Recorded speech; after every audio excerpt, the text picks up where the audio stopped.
Hello student. तो क्या हाल चाल। राधे राधे सभी को स्टूडेंट। आज अपन पढ़ने वाले हैं स्टूडेंट। क्या पढ़ने वाले हैं? कुछ नहीं पढ़ने वाले हैं। कुछ नहीं का मतलब पढ़ने वाले हैं स्टूडेंट। डेस्टर डेस्टर डेस्टर भाई साहब। ठीक है, तो डेस्टर में आप मोनोसेकेराइड की आज बात करेंगे। कौन सा सेकेराइड? मोनोसेकेराइड। ये डेस्टर कहाँ गया अभी? ये है, ठीक है।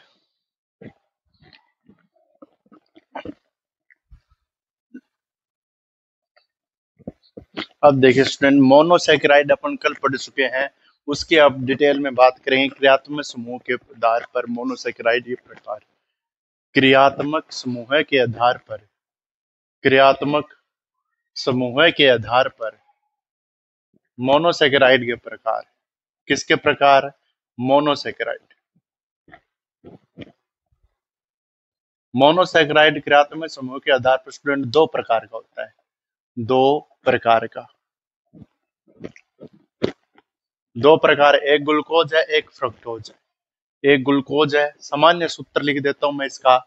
सामान्य सूत्र होता है CnH2O, फिर N बराबर नंबर ऑफ कार्बन।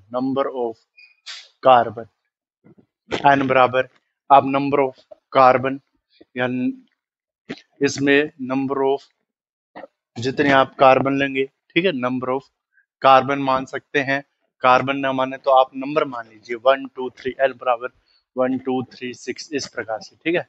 3 4 5 6, इस प्रकार से चलेगा ये। अब देखिए इसमें क्या होगा। सामान्य सूत्र है ये CnH2n है।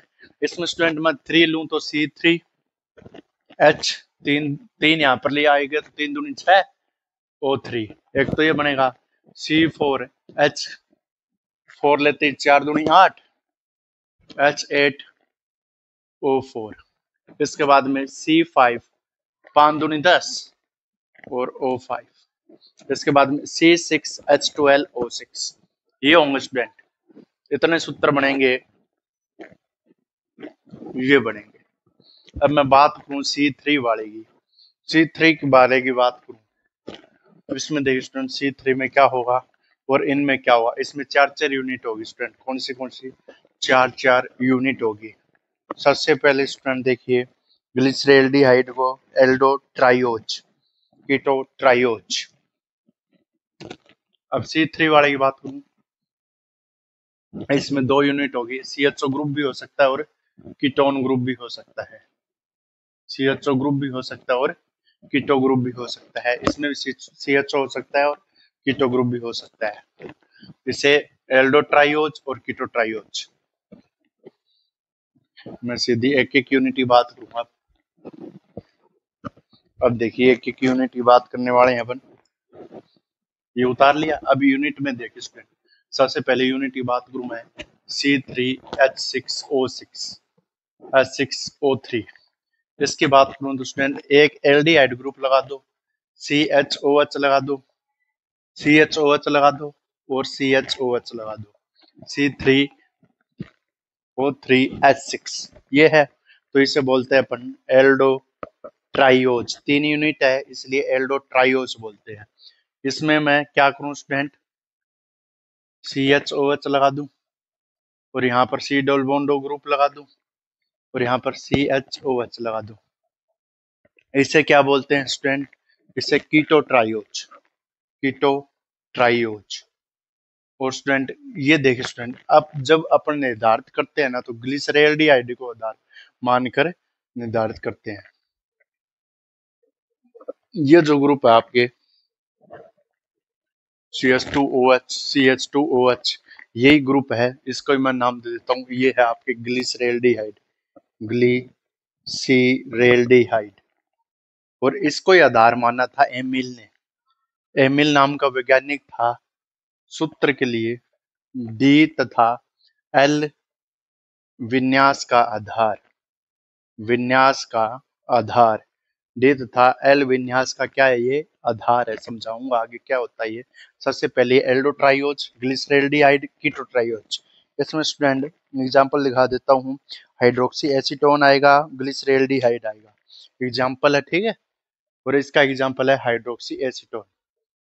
एग्जाम्पल है इसका हाइड्रोक्सी एसीटोन, हाइड्रोक्सी एसीटोन।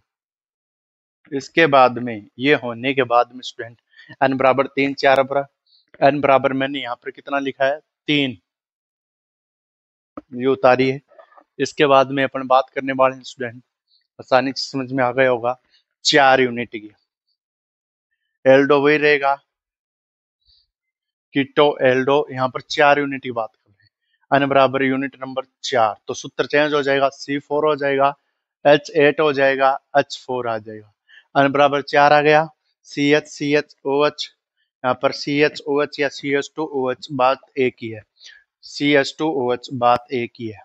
इसे बोलते हैं स्टूडेंट एल्डो टेट्रोस। वो ट्रायोस था, एल्डो टेट्रोस, ये कहलाता है एल्डो टेट्रोस, टेट्रास।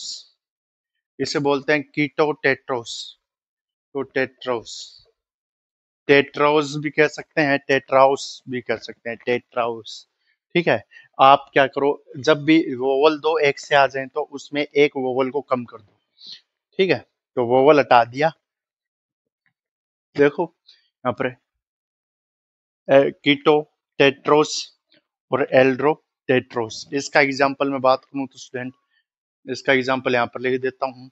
4 यूनिट हो तो उसमें कौन सा एग्जाम्पल होता है, एरिथ्रोस थ्रियोस और एरिप्रूलोस। इसका तो एग्जाम्पल है एरिप्रूलोस, एरिप्रूलोस। और इसका एग्जाम्पल है थ्रियोस, इसका एग्जाम्पल है थ्रियोस और एरिलोस। और आपके है एरिथ्रोस। दो ग्रुप होते हैं, एरिथ्रोस और थ्रियोस, अलग अलग। वो किस में आते हैं, आपकी कौन सी यूनिट है, जब मोनो कंपाउंड में कार्बन की वैल्यू 4 हो, n बराबर 4 हो, तो एल्डोटेट्रोस, कीटोटेट्रोस, इसमें अपना थ्रियोस, और एरिथ्रोस, इसमें एरिप्रूलोस। n बराबर 5 ले लूं अब यूनिट में, n बराबर 5 लूंगा तो यहाँ पर 5 आ जाएगा, वो यहाँ पर दुगना आ जाएगा, और यहाँ पर O5 बचेगा। यानी एक यूनिट और बढ़ा दो स्टूडेंट, एक यूनिट और बढ़ा दें, यहाँ पर CHOH, CHOH आ जाएगा, CHOH आ जाएगा, CH2OH आ जाएगा, एक यूनिट बढ़ गई। यहाँ पर भी CHOH कर दो, और यहाँ पर CH2OH कर दो। अब की बार इसका नाम क्या है स्टूडेंट, एल्डोपेंटोस, एल्डोपेंटोस, एल्डोपेंटोस है। इसका नाम कीटोपेंटोस, कीटोपेंटोस है। अब इसमें एल्डोपेंटोस, कीटोपेंटोस, इसकी अलग अलग स्टूडेंट क्या है, इसके एग्जाम्पल है। एक स्टूडेंट कीटो राइबुलोज जाइलोज, राइबुलोज, इसका एग्जाम्पल है स्टूडेंट राइबुलोज और जाइलोस। एक है आपके जाइलोस, जाइलोस। और इसमें जो यूनिट स्टूडेंट इसमें है एराबिनोज राइबोज, एराबिनोज राइबोज जाइलोज। इसमें एग्जाम्पल है एराबिनोज, एराबिनोज जाइलोज, जाइलोज, एराबिनोज जाइलोज। और यहाँ पर एक यूनिट और है लिक्सोस, लिक्सोस, ये उतारी स्टूडेंट। ठीक है, राइबुलोज जाइलोस, यहाँ पर एराबिनोज जाइलोज लिक्सोस, ये उतारी है। इसके बाद में अपने मेन बात पे आते हैं। ये यूनिट स्टूडेंट इनके ग्रुपों के आधार पर, ये 5 यहाँ है स्टूडेंट, इसके साथ में है। इसके बाद में अपन मेन बात पे आते हैं, उतार लिया। अब आते हैं मेन बात पे। मेन बात पे क्या है स्टूडेंट, n बराबर 6, जो आपकी यूनिट स्टार्ट होगी स्टूडेंट, n बराबर 6 ले लीजिए। यहाँ पर C6H12O6 हो जाएगा, दो कंपाउंड बनेंगे, CHO बनेगा, CHOH 4 लिख दूं, 4 ये हो गए, 5 ये हो गए, और 6, टोटल कितने कार्बन हो गए, 6 कार्बन। एल्डिहाइड ग्रुप होता है, ठीक है। हम्म, सी CH2OH हो गया, कार्बोनिल ग्रुप हो गया, यहाँ पर कार्बोनिल ग्रुप होने के बाद में CHOH कितने हो गए स्टूडेंट? 3 और 2 5, यहाँ पर 3 ले लो, 5 हो गए टोटल CHOH, ये हो गया जिसमें कीटो ग्रुप है। इसे बोलते हैं स्टूडेंट फ्रक्टोस। फ्रक्टोस इसे बोलते हैं अपन ग्लूकोज। ग्लूकोज। और इसमें स्टूडेंट इसको इस शर्करा के रूप में इसे क्या बोलते हैं? एल्डोहेक्सोस। एल्डोहेक्सोस, इसे हेल्डोहेक्सोस, इसे बोलते हैं कीटोहेक्सोस। कीटोहेक्सोस क्या बोलते हैं? एल्डोहेक्सोस और कीटोहेक्सोस। उतार लीजिए स्टूडेंट दोनों। इसके बाद में अपन बात करने वाले हैं डी तथा एल विन्यास की।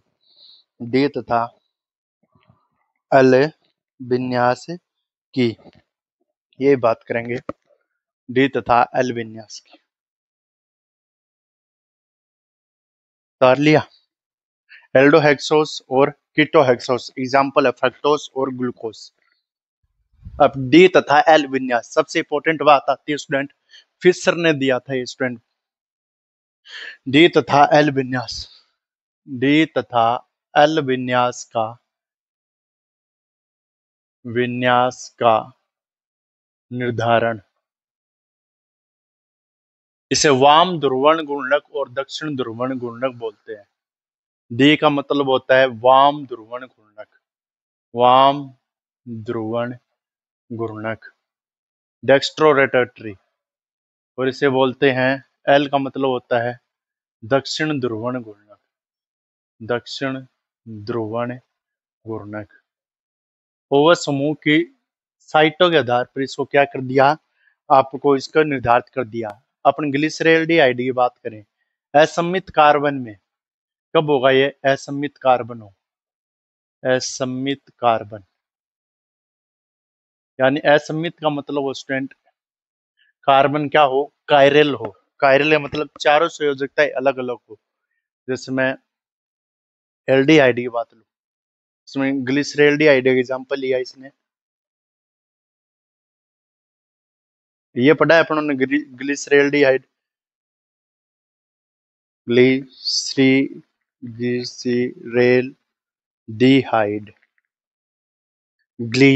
ग्लाइसिरॉल्डिहाइड, ठीक है। यहाँ पर अपने पास है H और यहाँ पर OH। पहली यूनिट ये है, दूसरी यूनिट है सेम ही यूनिट है। इस यूनिट में अब की बार OH इस साइड है, H इस साइड है। ये मेनली निर्धारित किया था इन्होंने, एमिल फिशर के द्वारा ये निर्धारित किया था। इसने, इसका नाम भी है ग्लिसरॉल्डिहाइड। डिहाइड। अब स्टूडेंट इसने बताया कि सर वाम ध्रुवण गुणक दक्षिण ध्रुवण गुणक का मतलब होता है सर, अगर आपका OH ग्रुप है, वो मैं बात करूं सुल्टे हाथ, वाम का मतलब ये हाथ, ठीक है, सुल्टा हाथ जिस तरफ मैं लिख रहा हूं मैं, जो सुल्टा हाथ है वो इस साइड, ये साइड, ये होता है स्टूडेंट बायां और ये होता है दायां। तो अगर बाई साइड हो या जिस तरफ आप लिख रहे हो या जिस तरफ आप क्या करते हो, अगर मैं ऐसे खड़ा हूं तो ये साइड, ऐसे खड़ा हूं तो ये साइड, ठीक है, ये हाथ, ये राइट हैंड साइड। अगर ये लेफ्ट हैंड साइड हो, ये राइट हैंड साइड होगा और ये लेफ्ट हैंड साइड।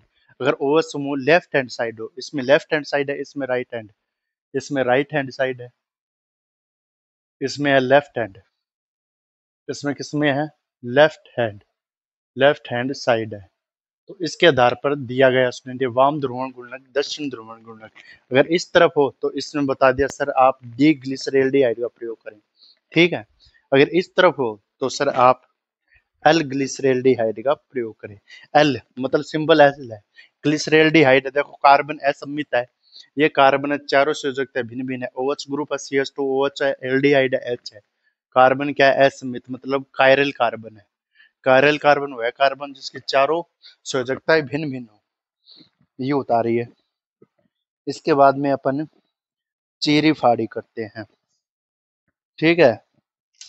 ग्लूकोज की करेंगे, किस प्रकार से बनाया जाएगा, व्यापारिक स्तर पे भी बता देंगे किस प्रकार से बनाया जाएगा। अब अपन बात करते हैं सबसे पहले ग्लूकोज का। किसकी बात करते हैं?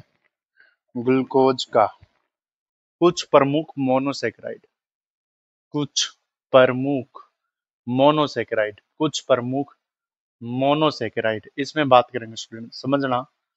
कुछ प्रमुख मोनोसेकेराइड में इसमें ग्लूकोज, सबसे पहले कौन सी यूनिट लेते हैं? ग्लूकोज।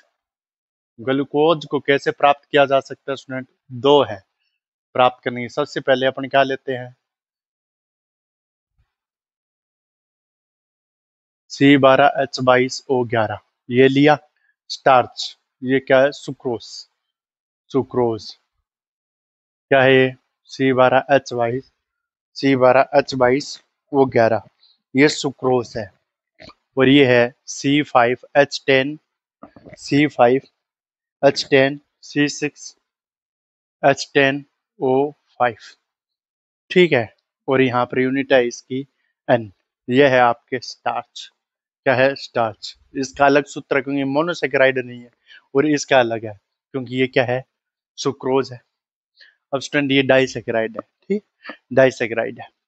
अब इसमें देखिए स्टूडेंट, डाइसेकेराइड है, जब इसको अपन जल अपघटन करवा दें या अम्लीय माध्यम में इसका रिएक्शन करवा दूं मैं, C6H12O6 बनता है, प्लस दो यूनिट बनती है C6H12O6। एक तो बनता है फ्रक्टोज, एक बनता है ग्लूकोज। ग्लूकोज। इसी प्रकार से स्टार्च है, इसका मैं तनु H2SO4, कंसंट्रेटेड H2SO4 की प्रेजेंस में रिएक्शन करवाऊं तो आपके पास बनता है स्टूडेंट N, का मतलब यूनिटें हो सकती है, ठीक है। तो यहाँ पर यूनिटें बनती है आपके ग्लूकोज की, NC6H12O6, मतलब N का मतलब है पॉलीमर के रूप में असंख्य अणु ग्लूकोज के प्राप्त हो जाते हैं। ये दोनों स्टूडेंट औद्योगिक स्तर पर और व्यापारिक स्तर पर आप प्राप्त कर सकते हो। ये है ग्लूकोज। ग्लूकोज को स्टूडेंट आप वाम ध्रुवण घूर्णक, वाम ध्रुवण घूर्णक के रूप में पाया जाता है, रूप में पाया जाता है। क्या पाया जाता है? ये वाम ध्रुवण घूर्णक के रूप में पाया जाता है, ठीक है। एक प्रकार की शर्करा है या अशर्करा है? शर्करा है। क्या ये शर्करा है? दूसरी तीसरी बात स्टूडेंट इस ग्लूकोज की, 3 नंबर बात यहाँ पर लिख रहा हूँ स्टूडेंट, ये अपचाई है या अनअपचाई शर्करा है? कल ही बात हुई थी, अपचाई शर्करा है, क्योंकि ये फेलिंग विलयन के साथ अपने रिएक्शन देती है, फेलिंग और टोलेंट टेस्ट देती है, अपचाई शर्करा है, ठीक है। ये उतार लिया। अब इसके स्थान पर और बातें लिखूंगा मैं जो इसके से जुड़ी हुई बातें हैं। अब इसके बाद में अपचाई शर्करा है क्योंकि दोनों टेस्ट देती है, वाम ध्रुवण घूर्णक के रूप में पाया जाता है। ग्लूकोज को, ग्लूकोज को वाम ध्रुवण घूर्णक के रूप में पाए जाने के कारण, वाम ध्रुवण घूर्णक के रूप में पाए जाने के कारण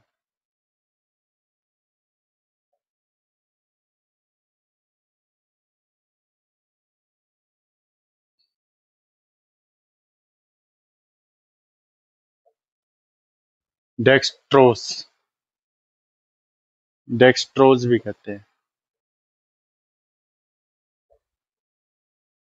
ये 1 नंबर में सवाल पूछा गया इसमें पिछले साल पेपर में, डेक्सट्रोज किसे कहते हैं? ग्लूकोज जब वाम ध्रुवण घूर्णक के रूप में पाया जाता है तो उसे डेक्सट्रोज कहते हैं। इसमें मैं मान और बता देता हूँ, इसके विलयन का मान, परिवर्तीय ध्रुवण घूर्णक, ठीक है। एक बात और लिख देता हूँ, ग्लूकोज के ताजा बने विलयन का मान, ग्लूकोज के ताजा बने ध्रुवण घूर्णक विलयन का मान, ध्रुवण घूर्णक विलयन का मान, विलयन का मान, जो विलयन का जो मान होता है, विलयन का मान प्लस, प्लस में आएगा, बताऊंगा ये प्लस का मतलब क्या है। जो 13 डिग्री से 52.5 है ना, 52.5 पॉजिटिव, 52.5 डिग्री सेल्सियस हो जाता है, सेल्सियस में नहीं है, इसे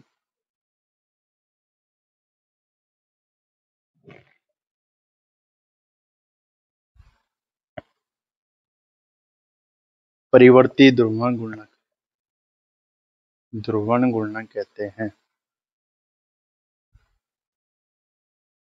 अगर ग्लूकोज का मान जब 113 से 52 में घट जाए पड़े पड़े तो उसे बोलते हैं परिवर्ती ध्रुवण गुणनक।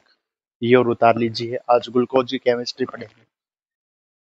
ठीक है, उतारिए। इसके बाद में अपन ग्लूकोज की संरचना की बात करने वाले हैं। जो मैंने लिखाना था वो मैं लिखा चुका हूँ, उतार लीजिए इसको।